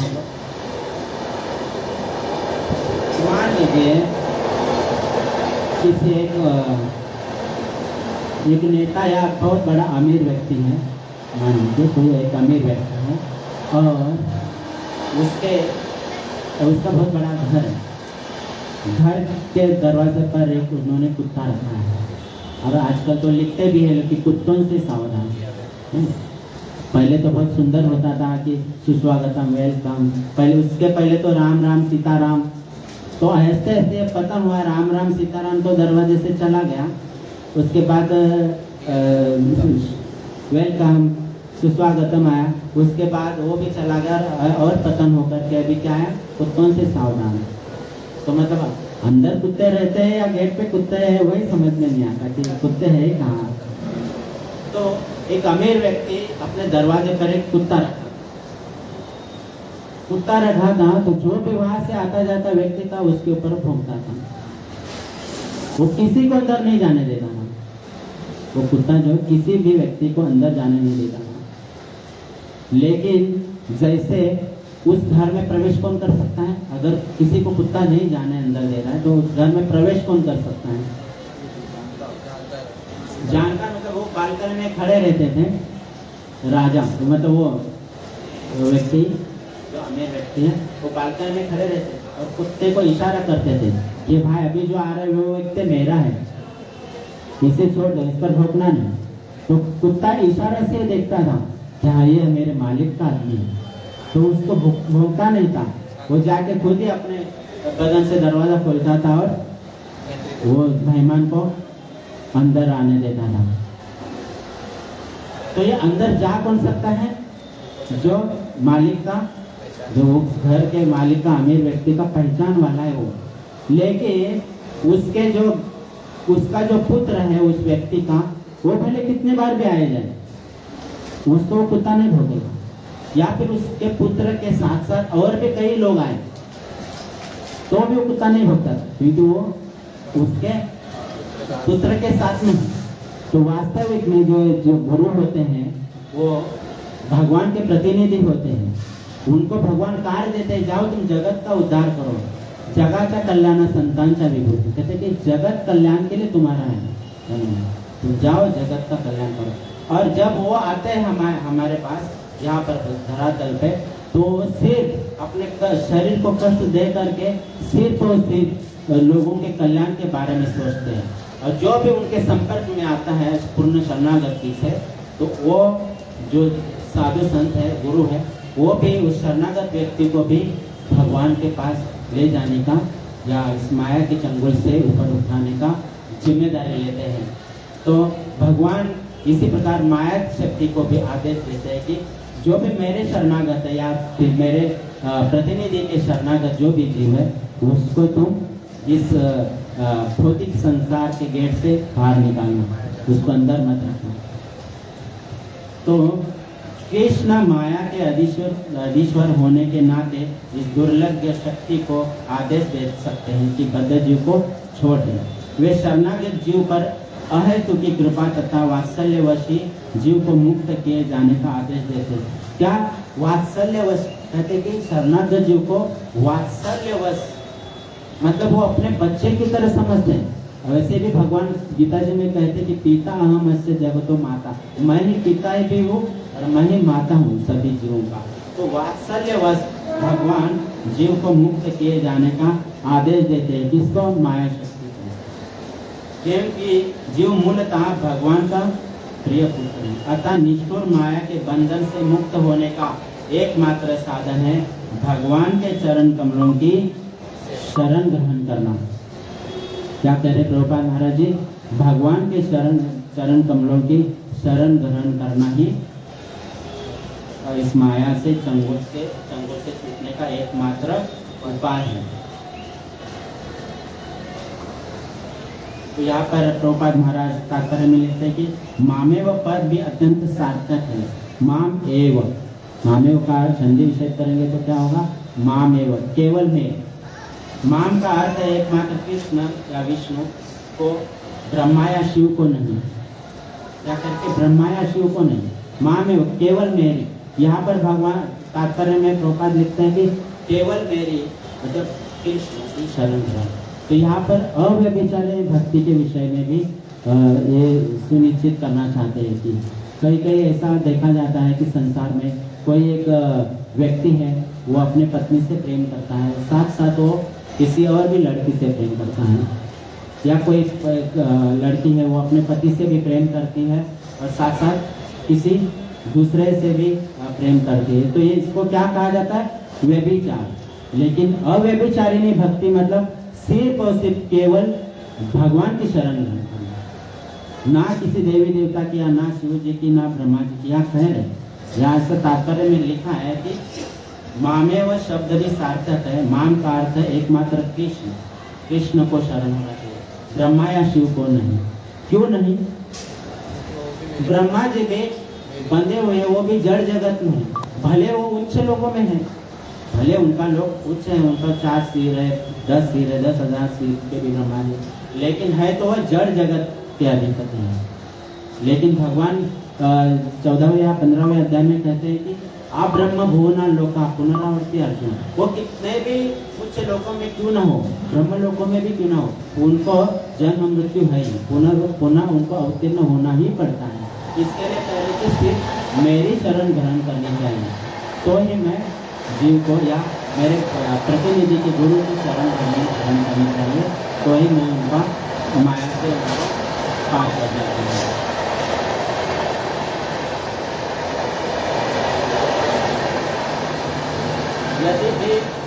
यद्यपि ब्रह्मा तथा शिव भी अत्यंत महान है, किंतु ऐसे रजोगुण तथा तमोगुण के अवतारों के लिए संभव नहीं कि वे बद्ध जीव को माया के चंगुल से छुड़ा सके।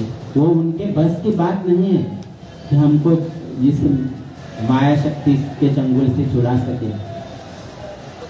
हाँ, क्यों है, कहाँ है? उनमें भी गुण है, रजो, यहाँ लिखा है रजोगुण और तमोगुण, उनमें भी है। लेकिन जब तक हम गुणों से ऊपर नहीं उठते तब तक हम माया शक्ति को भी पार करके नहीं जा सकते। तो ये गुणों से भी ऊपर उठाने का काम हमारे लिए कौन करते हैं? हमारे गुरु करते हैं। हमें गुण के ऊपर ले जाते हैं, सारे गुणों से अलग कर देते हैं। दूसरे शब्दों में ब्रह्मा तथा शिव दोनों ही माया के वश में रहते हैं। क्या कह रहे कि ब्रह्मा तथा शिव हमें इसलिए माया के चंगुल से नहीं छुड़ा सकते क्योंकि वो खुद भी माया के चंगुल में फंसे। इसका कोई उदाहरण दे सकते हैं? वो खुद भी माया के चंगुल में फंसे, कैसे इसको समझेंगे? सती ने अपना देह त्यागा था, तो शिव जी भी उनके वियोग में एकदम इधर उधर घूम रहे, तो भी उनकी माया में थे। अच्छा, और इससे भी दूसरा जिसको आसानी से समझ सकते हैं ऐसा उदाहरण कोई दे सकते हैं? बोलिए।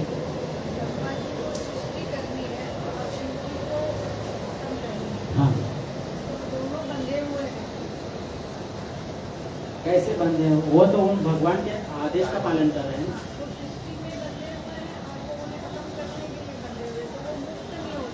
अच्छा, और कोई उदाहरण दे सकते हैं?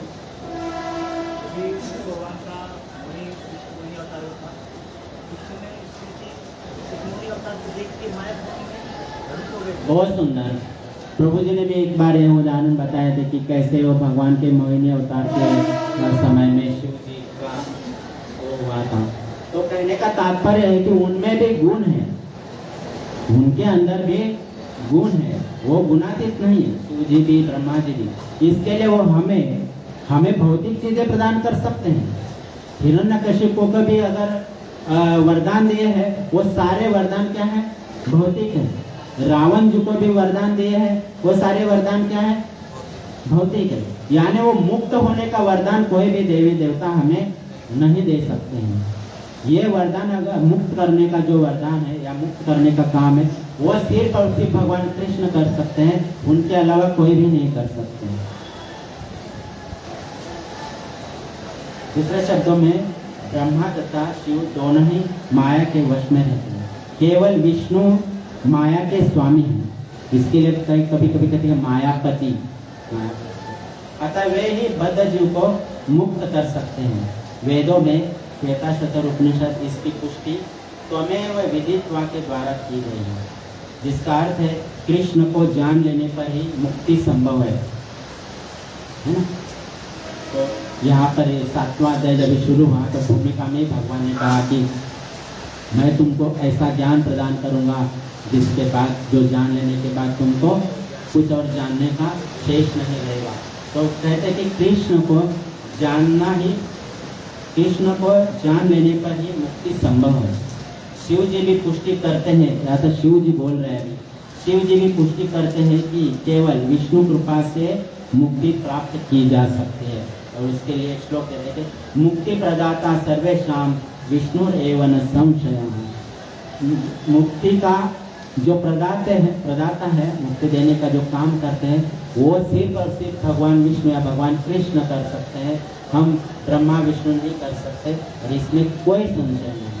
अर्थात इसमें संदेह नहीं कि विष्णु ही सबों के मुक्तिदाता हैं। तो हमें अगर इस माया के चंगुल से छुटकारा पाना है तो सबसे पहले हमें किसी कृष्ण भावना भावित गुरु की शरण ग्रहण करनी चाहिए और उनकी सेवा करनी चाहिए और उनसे जिज्ञासा करनी चाहिए कृष्ण के बारे में, अपने बारे में। मैं कौन हूँ, मैं यहाँ पर क्यों आया हूँ और इस जड़ जगत में मैं क्यों फंसा हूँ। विनीत भाव से उनसे जिज्ञासा करनी चाहिए, उनको प्रसन्न करना चाहिए। फिर वो हमें ऐसा ज्ञान प्रदान करते हैं कि जिसके द्वारा हम भक्ति मार्ग पर उन्नत होकर के अंत में कृष्ण भावना भावित होकर भगवान के चरणों में अपने मन को समर्पित करके फिर भगवान तक हम पहुंच सकते हैं।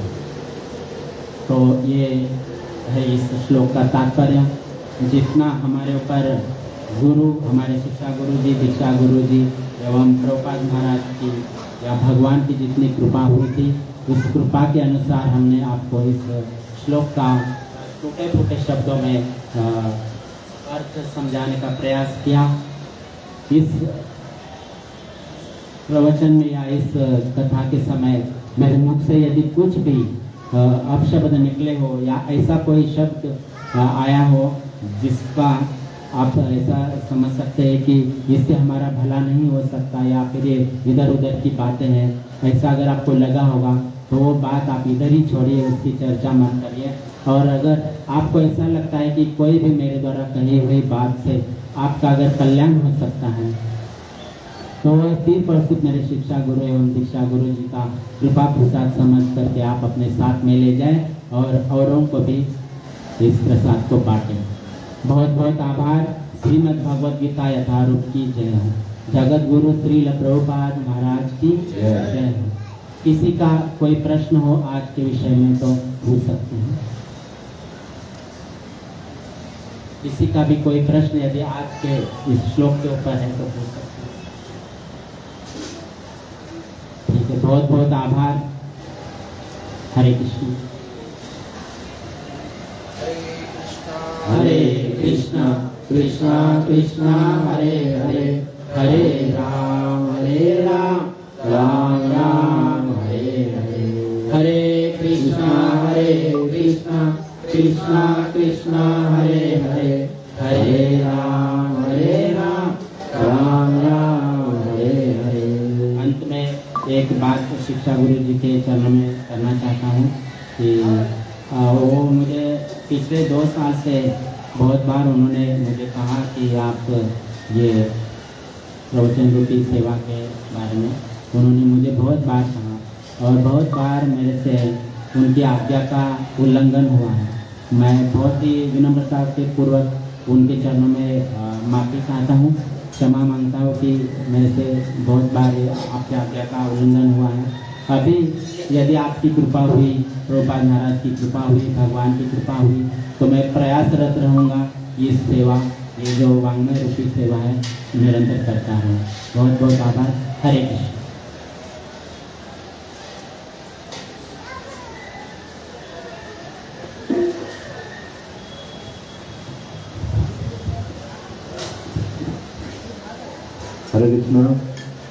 हरे कृष्णा हरे कृष्णा कृष्णा कृष्णा हरे हरे, हरे राम राम राम हरे हरे। बहुत बहुत धन्यवाद विष्णु स्वामी प्रभु जी। आज अपने भगवद गीता के ऊपर जितना चिंतन मंथन सबको करवाया और आप स्वयं भी किए हैं, ऐसा हमेशा होना चाहिए ताकि इसमें से बहुत सारे कुछ ज्ञान हमें प्राप्त हो जाता है और जो शुद्ध रूप में हमारे सामने आ जाता है। आप हमेशा ऐसा प्रयास करिए और ऐसा ही सबको चिंतन मन में डालने का प्रयास करिए ताकि यहाँ पे उपस्थित जितने भक्त लोग आते हैं वो भी शास्त्रों का अध्ययन करने का प्रयास करें। धन्यवाद। हरे कृष्णा।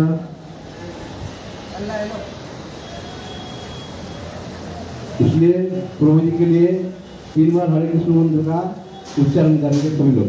हरे कृष्णा कृष्णा कृष्णा हरे हरे, हरे राम राम राम हरे हरे, हरे कृष्णा कृष्णा कृष्णा हरे हरे, हरे राम राम राम हरे हरे, हरे कृष्णा कृष्णा कृष्णा हरे हरे, हरे राम राम राम हरे हरे। बहुत बहुत धन्यवाद।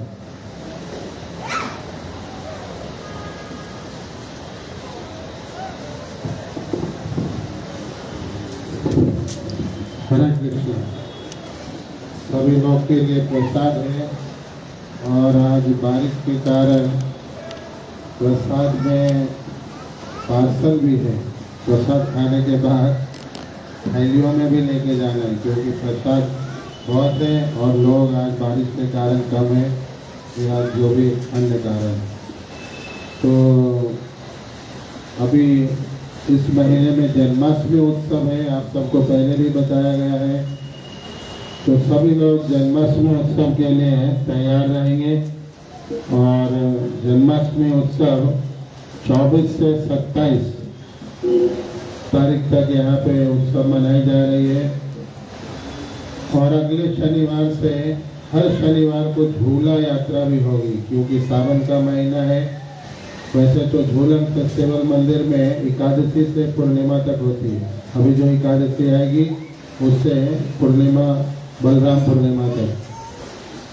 लेकिन यहाँ पे हर शनिवार को झूला फेस्टिवल होंगे, झूला भगवान को झूलाए जाएंगे।